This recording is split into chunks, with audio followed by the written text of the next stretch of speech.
the recorded thing, right? Yes, yes. Oh, okay. Sorry, Sujata. I just thought that before she leaves, Sheetal would leave once we start. So I thought. Okay, no problem. Yes. Now you can start. Yeah.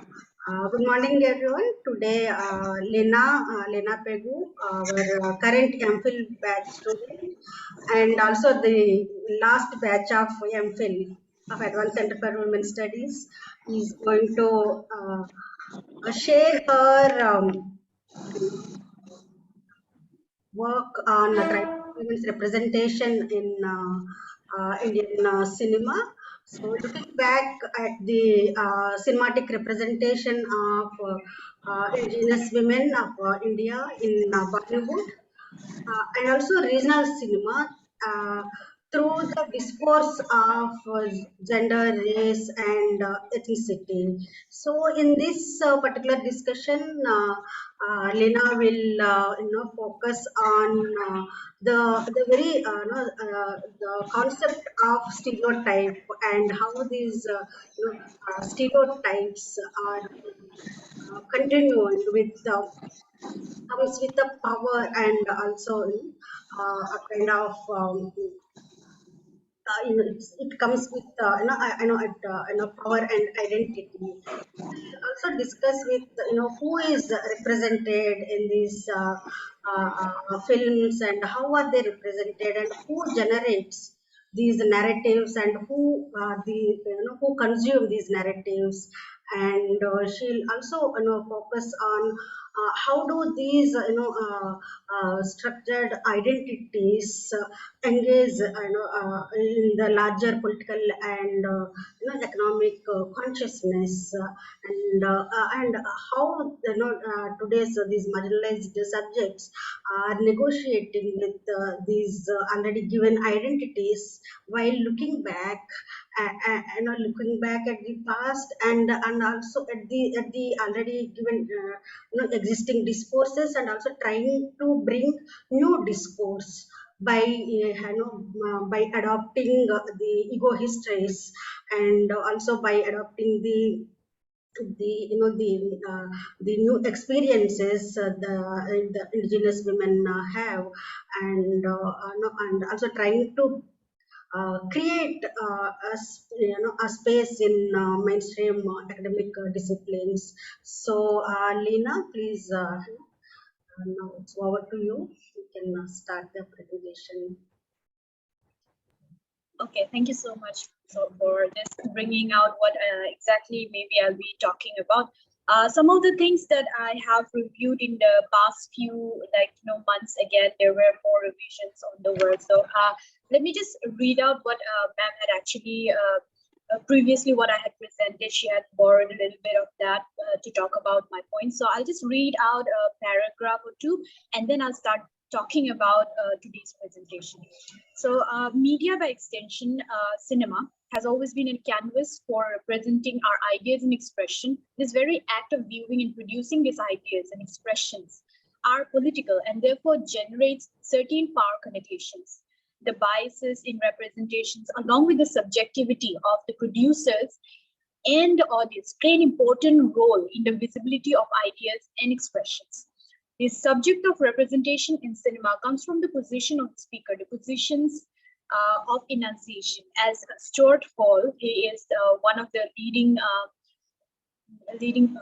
member of the Birmingham School of Cultural Studies.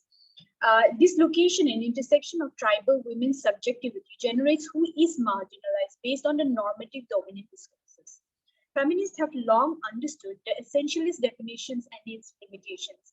Through this understanding, the study proposes to engage and challenge immediately the universalist approaches embedded in the language, image, and even definitions and concepts to generate certain sustainable meanings. Through a critical engagement of intersection of race, gender, ethnicity, discourse, and cinematic representations, this work recommends to study a particular tribal community, Mishing tribe.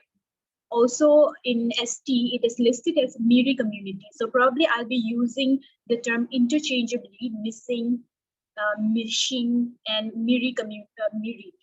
I'll be using these terms interchangeably. although there are certain differences, Miri being the legal term which is listed in the ST list, and missing, the term missing and missing is mostly a preferred term used by the community themselves. So I'll be using it interchangeably. So through the critical engagement, the missing tribe in Assam, and Bollywood is the entry point to talk about these marginalized subjects in lieu of the development discourses that emerge post-independence. It is also important that these representations are fluid and change over time, both the narratives and the visibility in the epistemology and in public discourses. I think I'll stop this one here, and I'll go on back to our abstract that I have sent, I think, in a group mail. So, the thing that today I'll be talking about is how grand narratives, like just now what I mentioned is the universalist approach. These grand narratives are pivoted around a single conception of narration of history. It erases other kind of narratives. Through ego history, these meta-narratives or high histories are often streamlined as a normative narrative. Maori scholar Linda Tuhiwai-Smith, I'll be bringing her certain context as I go through my presentation today. So I will be also talking about her critical evaluation of the dominant culture's fixation to relegate certain indigenous identity to the past, as if it were a cultural artifact, and it is fixed in the past, not allowing for it to change. In Indian context, there are several studies which points consistently to these cultural differences as one key aspect that needs to be understood in our socio-economic and political systems. One Naga scholar that I would be using his context would be G. Kanato Chopi. He talks about Naga tribal identity as many other diversities, reorganizes around the concept of modern and secular India. This identity is structured in his concept of constitutional Indians. When he talks about constitutional Indians, he means to talk about Indians. We are Indians together as according to the constitution. We have a lot of cultural differences. So, and the diversity that exists within the context of India. So this is similar to what Stuart Hall talks about, a cultural identity, which is ingrained in the idea that we have deep differences and recognizes that these differences are rather something diverse, and this should be the basis for the nation to build on, rather than mainstreaming certain identity as the entire national identity. This is one of the things that, the idea of constitutional Indians kind of points to. So we will be talking about that through the Nehruvian era, where we have this idea of Indian, the integration programs, the big national projects, which are aimed to talk about progress and development as a state project, and where the voices of the tribals are usually subsumed, as it is given, it is automatically taken as a sort of permission for the development programs. The government gives the development, and people are supposed to comply with that. So some of these discourses will emerge as we go through the today's presentation. So today's presentation, I've titled it Feminist Narratives from Miri Tribe in Northeast India, a Cinematic and Literary Introspection. Through this topic, the idea is to understand the diverse issues and challenges of indigenous Miri women. The study is a discourse to reconstruct tribal women from Northeast India by intersecting cultural frameworks through feminist approach. This presentation will investigate indigenous tribal women's perspectives and challenges through literary and cinematic accounts, along with some autoethnographic interpretations to substantiate the discourse. The purpose will be to highlight and capture certain frameworks of feminist narratives that gets hidden and thereby invisibilized. The framework of food culture, the concept of public and private spaces, ownerships, relationships, kinships, education, etc., as it emerges, will be critically evaluated both from within and outside the community. The narrative of tribal women intersect with certain dominant ideas of upper-class Hindu women. There are post-colonial preoccupation with Indian national cultures and layered with tribal cultural practices and worldview. The point of contestation leaves little or no space of interpretation for tribal women's issue. It gets either stereotyped, hidden, or sometimes layered under the universal issues of patriarchy. Through this study, an attempt is made to unravel and create this space through the worldview of the tribal women of the missing community in Assam by reconstructing the narratives available in cinema, literature, further supplemented by autoethnographic accounts of my parents and the childhood village they grew up in as and when the point of analysis emerges. Autoethnography, just to make it clear, I hope everyone is familiar, but I just wanted to make it clear. Autoethnography is an approach to research where the self or the people close to the author is the center of the cultural analysis. So I'll be using this as also another framework.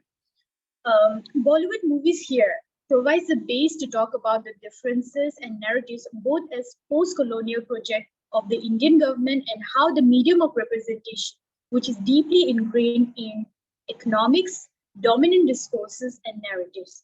These narratives claim to establish legitimacy and a sense of participation, which is a mere tokenism, reproducing certain gender roles. A comparative analysis of Bollywood vis-a-vis missing films is to critically evaluate how the role of women appears and what remains veiled. Using feminist approaches of films, especially Black feminists like Bell Hooks, Patricia Hill Collins, and Kimberly Shaw, to bring in critical aspects of race through Black women narratives, and using this framework of intersectional insider-outsider theories, along with the analysis of literary writings supported by autoethnographic accounts that are expected to better frame the issues and challenges of the missing tribal women. So a little bit about the Mishings. I just wanted to give a little bit about the Mishings. The historicity of missing community closely hinges on the migration history available through oral myths, written documents in Ahom history, and even medieval devotional songs of the late Vaishnavite saint Srimanta Shankaraji in Assam. To begin the discourse, the concept of culture will be quickly touched upon in correlation to the topic of today's lecture, and the choice of time period of the cinema from 1947 to 2020 before the lockdown typically is to encompass the discourse on the concept of nationalism that emerged. Wait, I think I did not mention who are the Mishings. What I'll do is I'll be mentioning about the Mishings a little later, a little bit more in details a little later. I'll just span out what I'll be discussing in this paper. I mean, I kind of got confused there. So yeah, to begin the discourse, like I said, I'll be the time period for my cinema's analysis would be 1947 to the 2020 before the lockdown. This would be to encompass the discourse and the concept of nationalism that emerges post-independence through the Nehruvian integration policy and continues to paint a poor picture of any resistance movement, especially among the tribal communities. Following this discourse, movies like some of the movies that I'll be probably analyzing, some in detail, some will be just merely referenced, would be like one would be Nagin, 1954, Madhumati, 1958, Ye Gulista Hamara, 1972, Mrigaya, 1976, Akrosh 1980, Banjaran 1991, probably a little bit of reference of Mary Kom, because I have not watched the movie yet, but I have had several references. I've read a few articles on that. And Bahubali, which probably I'll be also mentioning as a reference, not like in details. And Akuni, the movie Akuni, which was released in 2019. So these narratives are like, would be used, this Bollywood movies will be used to talk about food discourses, taboos, relationships, kinships, gender dynamics, and the cultural and social differences that emerges as we go through the movies. Continuing the similar theme, we will also interrogate the evolving culture through literature, the relational aspects, the personal relationships of family and community, and how such bonds are provided through the fiction, myths, customary practices, and oral histories. The autoethnographic accounts will be substantiating the evolving meanings of culture. The reconstruction of identity through personal accounts establishes certain worldview through an insider perspective. This helps locate the tribal women both within and outside, bringing the layers of identity, some which are contradictory and some which are complementary. These complexities, challenges, and deconstructs a certain legitimacy or universalization of narratives. The final section, we will be critically evaluating these positions and differences that makes up the indigenous women identity, highlighting the specific issues as well as universal issues of tribal women within the Northeastern region to contribute as an inclusive feminist narrative. So before we start, there is one thing that I would like to start with is the evolution, this may not be very, I don't know if it is very important at this point, but I thought maybe we should look into the word culture as it emerges historically to begin. So to begin this discourse, it is important to first establish what culture is and what aspects of culture will be explored through this presentation. Etymologically, the word culture has a root in Latin term cultura, meaning cultivation, and primarily referred in context to agriculture. Another possibility is the word colo, an animus, which refers to cultivation of human character. During the mid-15th century, it referred to cultivation, tending to farming, tilling the land, figuratively caring, culture, and honor. By 16th century, the word culture started evolving as cultivation through education, systemic improvement, and refinement of mind started. Although it was not much in common usage. Around 1800, the term came to be used for production of bacteria and microorganisms. And in 1805, it was used in the context of learning by taste. By 1867, it came to signify collective customs and achievements of people and collective intellectual development. So how do we define culture? When we look at the various definitions of culture, certain characteristics emerge repeatedly. Culture is considered a powerful tool for human survival and a fragile phenomenon as it constantly evolves and exists only in our minds. The written language, buildings, the man-made products are products of culture. These artifacts of ancient people are mirror of the cultural patterns used through cultural knowledge and skills. For example, like English anthropologist Edward Bernard Taylor defines culture in his book Primitive Culture. He defines it as human capabilities and habits, which his basis of definition is he defines culture as a complex whole, which includes knowledge, belief, art, law, morals, customs, and any other capabilities and habits acquired by man as a member of society. So his definition acknowledges human capabilities and habits as the basis of culture. Retaining this similar idea of culture, in 1952, US anthropologists Clyde, Clockhorn, and Alfred Karber gives another definition of culture. Their definition points to the fact that culture is not an individual, but rather a product of collective human group, extending the idea that behavior can be acquired as well as transmitted. Dutch researcher Geert Hofstede offers the cultural dimension theory through his book Cultures and Organizations, Software of the Mind. The central tenet of his definition is the idea that culture is a collective conditioning of men. So by 2014, Schwartz defines culture as the idea of continuation of heritage or legacy gets established. With psychologist Matsumoto, his definition emphasized on the shared behavior of a group of people with individual variation incorporated. The same idea has been continued by Spencer and Oti, who suggest that culture is a fuzzy set. It is important to point out that by 1999, Singelis, Vaughan, Sharkley, and Lai suggested that there are two types of culture. Culture that resides inside individuals and the culture that resides outside the individuals. In the first type of culture, which resides inside the individuals, it refers to the beliefs, values, thoughts, norms, and communication patterns which have been internalized by a society. This is basically what Tribespin has called subjective culture, or Hofstede has referred to as internal software of the human mind.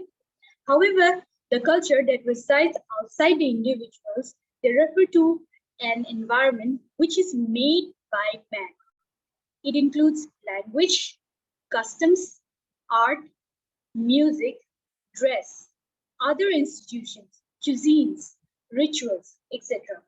For our presentation, we'll be looking at both the subjective as well as the objective culture. The contemporary forces like consumerism, overwhelming crisis of identity, social hierarchies, and social diversities are also explored. I would like to begin with a quote from Mark Cousin's The Story of Film. The depth of the film image is centrally important to the history of cinema because it not only provides information about the lenses, lighting, and sensitivity of film stock available to a director, but also points to the visual schema of the time. From the earlier definitions of culture, it was established that culture emerges from the collective community, individual variations encompassing intrapersonal relationship within the community or groups. Hegelian concept of the self, that is the idea of art as a result of practical work, objectification of the self, through which man expresses himself. Here is a reminder that filmic medium is also an expression of the producers of the film. This expression of the self is not completely an innocent exercise. It is driven by the market and also those who control these industries. For example, popular Hollywood actress America Ferrera in a TED Talk 2019 traces her own personal experience as a Latina artist and the representation of Latinas as speaking broken English with a certain accent, with stereotypical roles like sassy shoplifter, a gangbanger's wife, a pregnant chola. Cholas, the term is usually used as a gang subculture referred to indigenous communities or indigenous women or Latinas. So it's a kind of a derogatory term that's used and continues to thrive in Hollywood narratives and stories. Such representation, despite painting a stereotypical picture, was always built on certain ideologies propagated through the market and also through the normative discourses. Frederick Jameson observes that postmodernism is nothing less than the cultural logic of captivity. Here he talks about the modern medium of television, which captures, controls human memory to aggravate a consumerist culture. Although such certainty is not seen in filmic medium, as there is a space allowing the audience for infinite interpretations, the public is exposed to certain cultural awareness of race, class, and gender, besides the propaganda or moral. In 1983 article, Colonialism, Racism, and Representation, Robert Stam and Louis Spence clearly states that although fiction films are persuasive, they may be read by different audiences differently. One example to understand the regression in fictional movie is to pit charismatic actors as the colonizers against the non-actors or unpopular actors as the colonized. Sometimes it can be intentional and sometimes unintentional. For example, the movie Burn in 1969, it is based on a real-life story of William Walker, enacted by a charismatic actor, Marlon Brando, as a colonizer, against a non-actor colonized who unintentionally tips the scale. If we see, we would definitely like have more like biases towards the colonizers because he is represented by a certain like hero who is already very charismatic and popular. So women's representation suffers a similar fate. Feminist film critic Christine Glenhill therefore emphasized the need to understand film as a medium.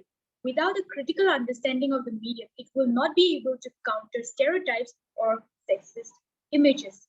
Now, reflecting on the representation of women in movies, the earliest feminist critics identified how filmic narratives were phallocentric, centered around the male gaze. As film medium is highly suggestive, the ways of seeing as a participatory audience is equally important. This was stressed by Stuart Hall from the Birmingham Center of Cultural Studies. Hall explains how representation is a regime of power, which is internal and not external. He borrows from Frantz Fanon's description of colonization, which I'll be quoting right now from the book The Wretched of the Earth. Colonization is not satisfied merely with holding people in its grip and emptying the native's brain of all form and content. By a kind of perverted logic, it turns to the past of the oppressed people and distorts, disfigures, and destroys it. This post-colonial juncture here is very important as it marks the realization of us versus them discourse, bringing Said's concept of Orientalism. This concept has been elemental in bringing multiple narratives to deconstruct Eurocentric narratives and worldview. Many indigenous studies began with the reconstruction of their identities through ego history, which allows alternative narratives to emerge. Black feminists like Bell Hooks, Patricia Hill Collins provides theoretical framework to engage with Black women, not merely as subject of discourse, but also re-enters the discourse by redefining and restructuring a space for these women. This perspective has been especially important to analyze the images of representation of tribal or indigenous women. In Black Looks, Race and Representation, Bell Hooks dwells on the complexities in representation, especially through a colonized mind, normative white narration. Even among the people of color or Blacks who see the world through the lens of the white, who see the world through the white lens, she calls internalized racism. In Indian context, these identities have long emerged alongside the process of Sanskritization. Coming to the indigenous missing community, who are the Mees? The Miri community is also called Mishings. They belong to a group of Tani people. The term Tani people are referred collectively to a group who migrated from the Tibetan plateau and settled in Arunachal Pradesh, which also extends to North Assam. These groups like Adi, Galo, Nishi, Apatani, Takin, and Hilmiru are together formed as the Tani group.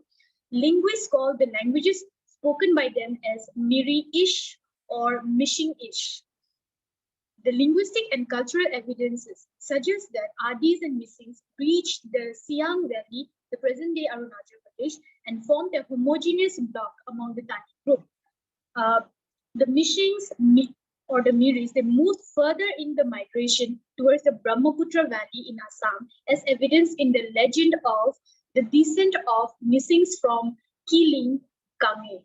So the term Kiling Kange is mostly referred to as heaven. So there is a whole oral history about how Missings have descended from the hills, and this is one of the historical evidence that we kind of refer to when we say that Missings and this group of Tani people have migrated from the hills.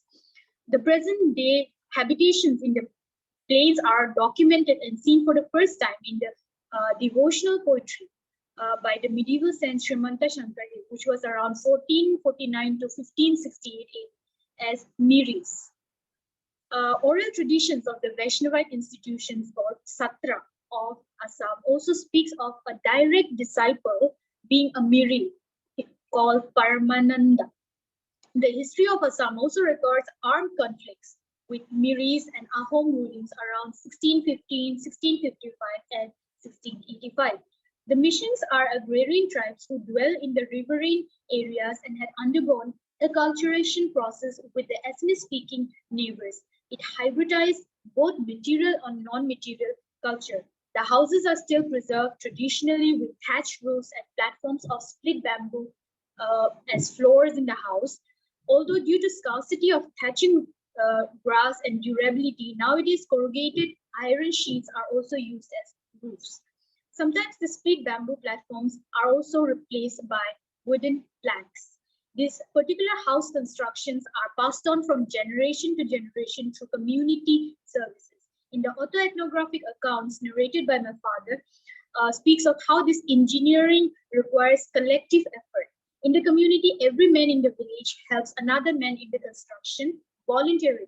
And in thanks, a celebratory feast is organized for all the members who assisted in building the house. The food is prepared in communion with other members of the community, mostly women folks who are entirely engaged in cooking. And women had segregated jobs, certain segregation of job based on their gender. They were engaged in weaving, housekeeping, animal husbandry, winemaking, taking care of children, assisting their husbands, etc. Men are more engaged in cultivation, bamboo crafts, handicrafts, taming elephants. These are some which has been listed in one of the books that I was able to.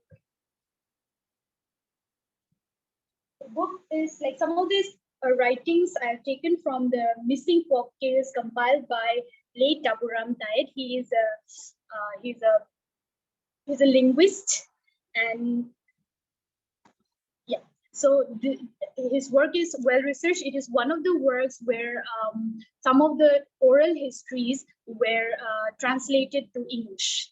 So I've used some of his references here also in my presentation today.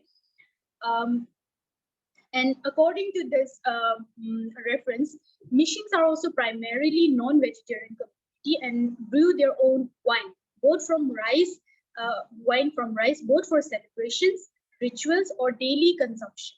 Although Mission community accepted and joined different religion, most people in the community have not fully broken up with their animistic past and therefore merged their religious practices with animistic rituals. For example, it is evidenced in the monotheistic Hinduism, which Mishins practice. We call it the Kiwal Dharma. It does not insist on discontinuance of the animistic rituals performed. Where in Hindu rituals we offer wine and meat and also simultaneously sing holy songs. So this practice is also seen as like amalgamation of like the missing animistic practices along with the Hindu the Hindu rituals. I mean, like, it's a wonderful amalgamation.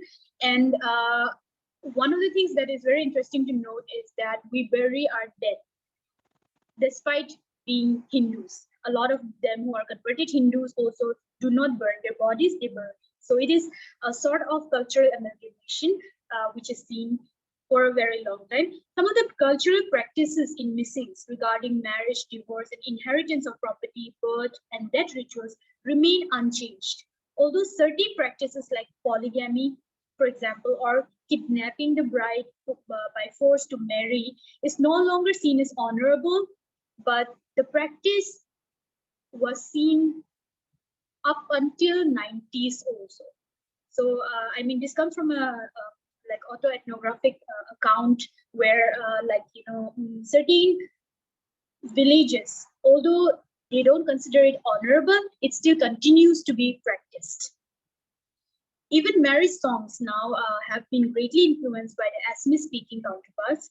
Very often, even in academic circles, when Northeastern women issues are discussed, there is an automatic account of a uniform dominant issue that becomes highlighted.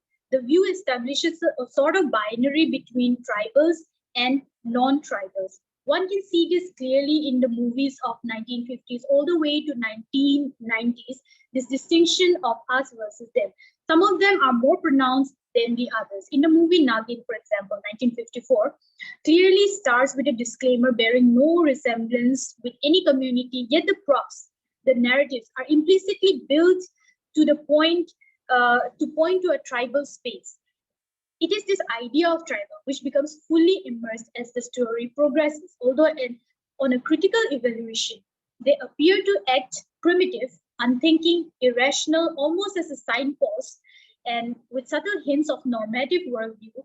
The example of the hero awaiting the heroine waiting for the hero to put vermilion on her forehead is suggestive of, again, merging of the dominant cultural practices which are put as a tribal narrative. These early Bollywood movies with themes of tribes like Madhumati, Ye Gulista Hamara, Mridaya, even in Satyam Shivam Sundaram, up to Banjaran, has either portrayed the perception of tribe through a different worldview altogether. The association of tribals as backward Hindus are repeatedly seen through the several signposts, especially in the movies from 1950s. The trend of tribes being a singing, dancing trope has been referred to in many academic studies. Sanjay Srivastav, in his article, Voice, Gender and Space in Time, a 5-year plan, the idea of Lata Mangeshkar, talks about how mainstreaming certain voices, images in the integration policies of the government, the big national projects in Nehruvian 5-year plan, the ideas of masculinity for leadership, and thereby a patriarch is clearly illustrated in this article. The movie Ye Gulista Hamara reflects the spirit of the 70s in a very straightforward way. It starts with the Republic Day parade, the songs of nationalism and integration, preparing the audience for a heightened nationalistic feeling. Built on the Nehruvian model of development, the bridge, the big bridge that was supposed to connect the Dihing River, the bridge in the movie is both metaphorically and literally a symbol of the era. The nationalist projects are built on integration through big dams and projects, which create development opportunities for people to progress. This connection through the bridge is, however, an unequal relationship, stated many times in the movie, sometimes explicitly through the charismatic lead character Devanand, repeated many times through the movie, and also implicitly through the plot and narration. The announcement of the state's act as a benevolent patriarch, providing charity to the poor, naive, and exploited tribals further aligns with the us versus them discourse.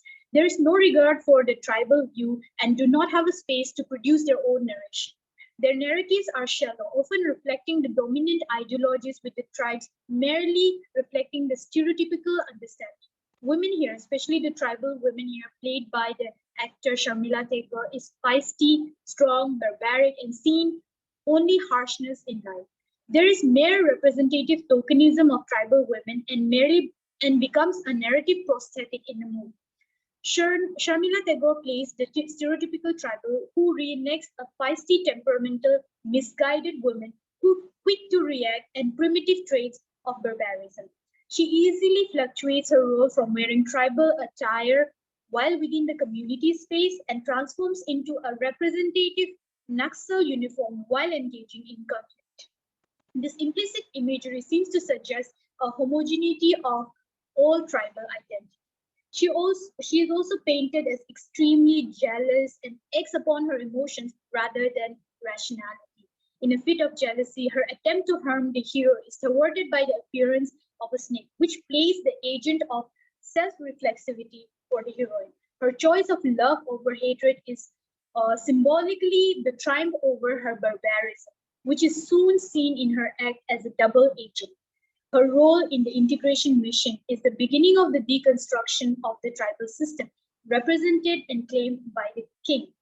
She also claims her inferiority to the hero. Vijay, and also presents bamboo-carrying peasant-like tribal lives as miserably without actually bringing the real issues. The imagery of women carrying bamboo baskets bent as they climb the mountains in succession. This scene evokes a sense of slavery among the tribes who live in poverty and malnourishment without government attention. The plight of the tribes is also from the viewpoint of the state, which pronounces them to be uneducated, primitive, reeling in slavery. The first act of announcement of the hierarchy appears early on when the protagonist establishes that people are uneducated, primitive, lacks rationality, and are naive, and therefore requires the state to act as a benevolent patriarch. This scene was the first introducing scene of a mission that the government is proposing to build a bridge to connect with the tribals. In another scene, the first act of resistance, where during the bridge construction, the first attack on the laborers engaged in construction of the bridge. After all that resistance and a lot of deaths and destruction, there is a moment where the hero talks about we cannot take vengeance because vengeance is only fit to be considered between equals, and they are not equals. That is something that he voices out to the angry laborers who wanted to get a tit for a tat sort of because of the death and the destruction. This narrative has repeatedly been reconstructed about the tribe so much that it rationalizes the state to take any unanimous decision as a legitimate patriarch. Development becomes the precondition on which government enjoys the political merit. There is no critical evaluation of people's choice to support a corrupt king despite reeling in hunger and poverty. The entire movie misplaces the tribal acts of resistance and reconstructs the narrative through a benevolent state willing to extend a helping hand to the miserable tribals. It is also interesting to see how government agent played by Devanan infiltrates the tribal children and society through education. This scene is in a way ironically the state narrative to educate the tribes. It is also seen as brainwashing in certain aspects. Education as a tool to bring progress is also an Nehruvian ideology. It, however, fails to account for the resistance that had come from the tribal realization of their own exploitation. Some of the resistances, like Santhal rebellion during the British, is reminiscent of the fact that resistance were not just misguided tribals, but also anti-exploitative struggle and the confrontation of their rights.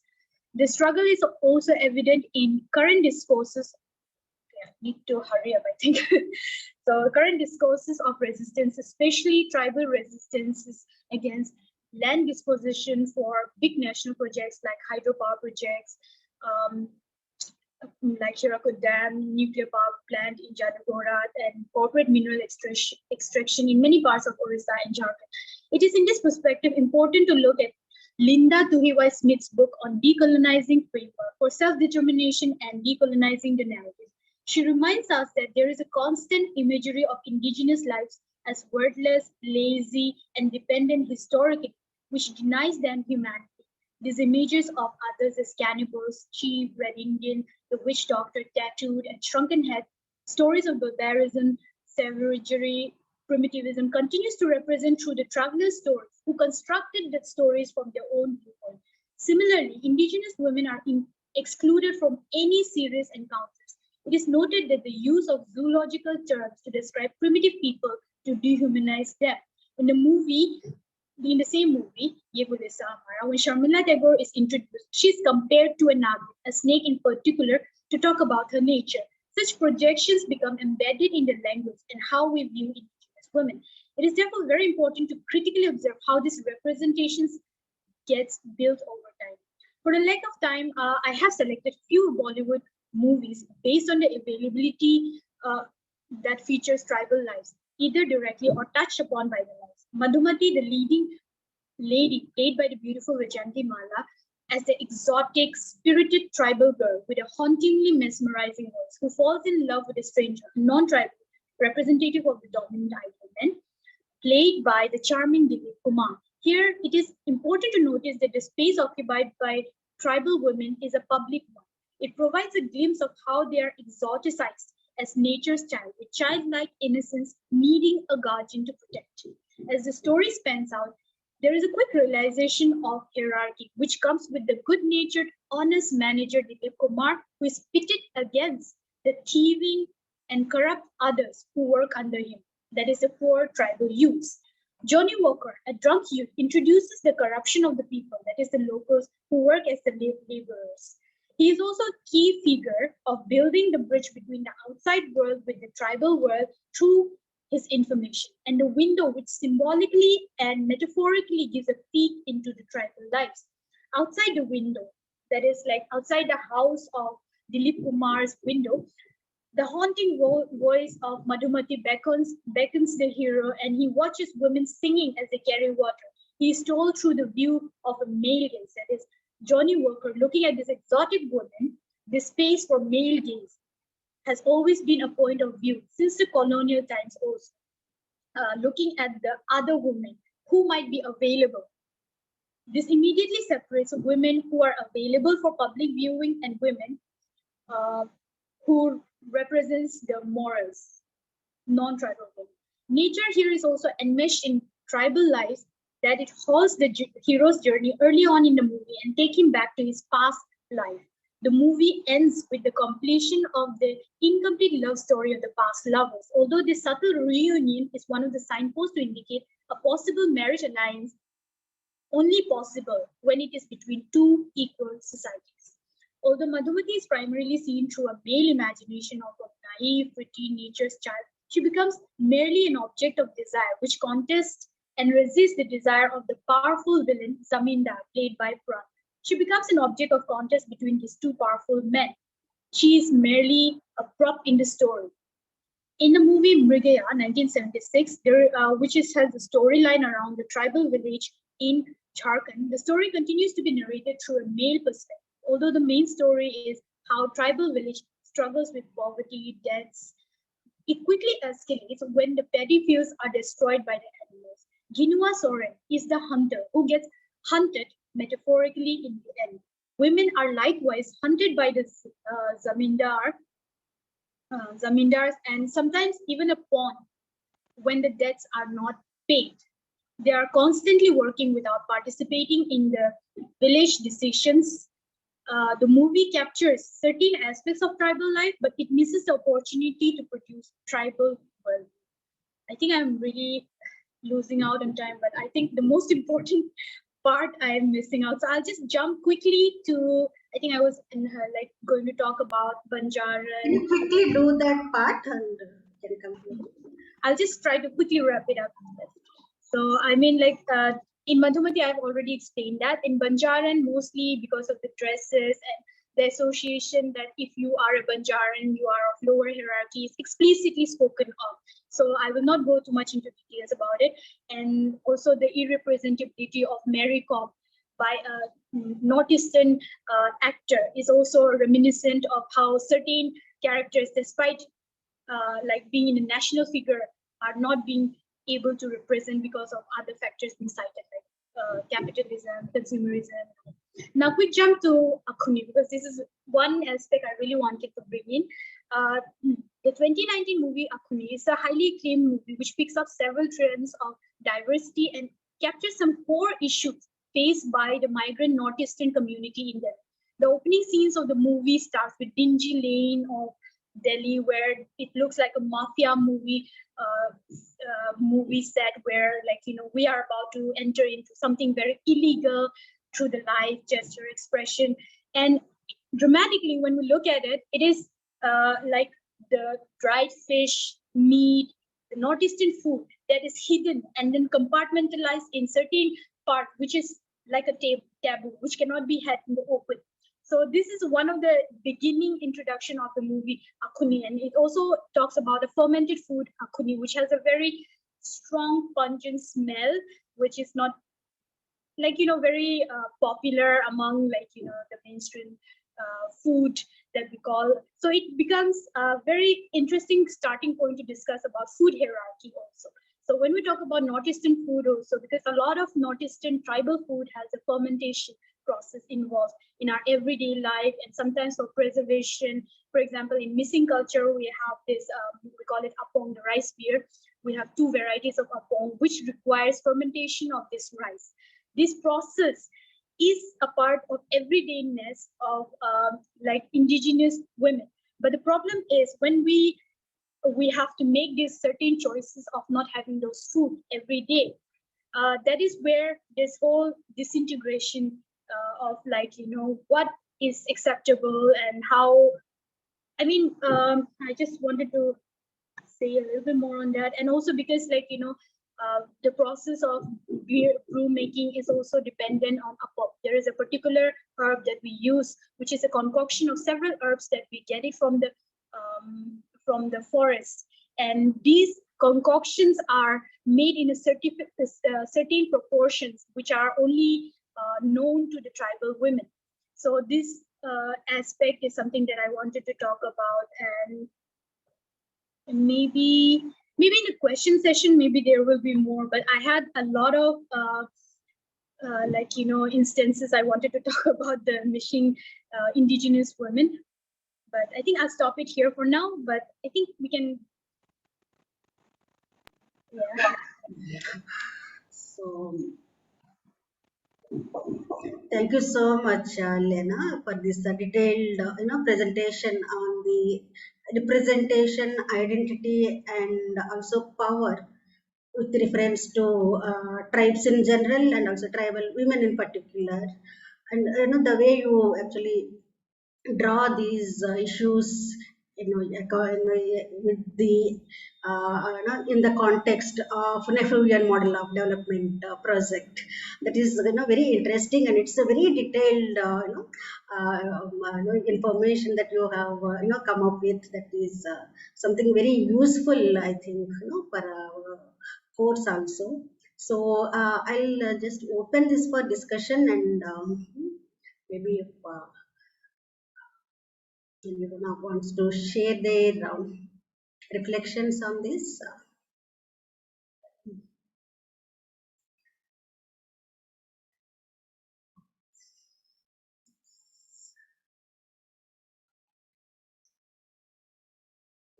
Somebody is also working on similar topics, for their MA dissertation. So,